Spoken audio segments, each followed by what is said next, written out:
Physical health പോലെ തന്നെ നമ്മൾ പ്രയോറിറ്റൈസ് ചെയ്യേണ്ട ഒന്നാണ് നമ്മുടെ മെന്റൽ ഹെൽത്ത്.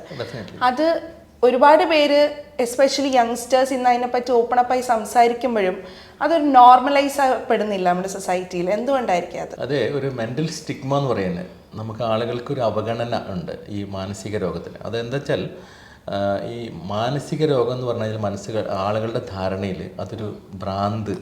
ഒരു സൈക്യാട്രിസ്റ്റ് എന്ന് പറയുമ്പോൾ തന്നെ ആളുകളുടെ ധാരണ ഭ്രാന്തിനെ ചികിത്സിക്കുന്ന ഡോക്ടർ എന്നാണ്. അപ്പോൾ മനസ്സിനായിട്ട് ബന്ധപ്പെടുത്തുന്ന പ്രശ്നങ്ങൾക്കാണ് മാനസിക രോഗം എന്ന് പറയുന്നത്. മനസ്സിനെ ബാധിക്കുന്ന പ്രശ്നങ്ങളെ മാനസിക രോഗം എന്ന് പറയുന്നു.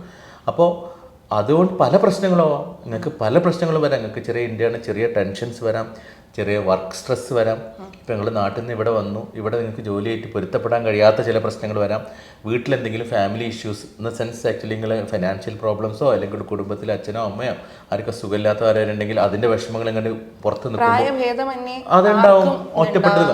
അപ്പോൾ പലവരും ഇതിനെ ടാക്കിൾ ചെയ്യുന്നത് പല രീതിയിലായിരിക്കും. നിങ്ങൾക്ക് ചിലപ്പോൾ അത്ര എന്ത് പ്രശ്നങ്ങൾ നിങ്ങൾ വീട്ടിലുണ്ടെങ്കിലും അത് ഓവർകം ചെയ്ത് നിങ്ങൾക്ക് ചിരിച്ച് നിങ്ങളുടെ ജോലിയായിട്ട് പൊരുത്തപ്പെടാൻ കഴിയുന്ന ഒരു വിഭാഗം ആളുകളുണ്ട്.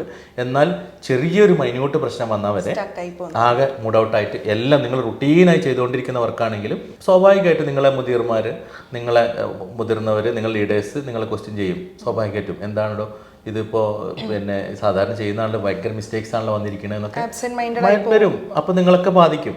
അപ്പോൾ ഇത് പലരും പല രീതിയിലാണ് എടുക്കുക.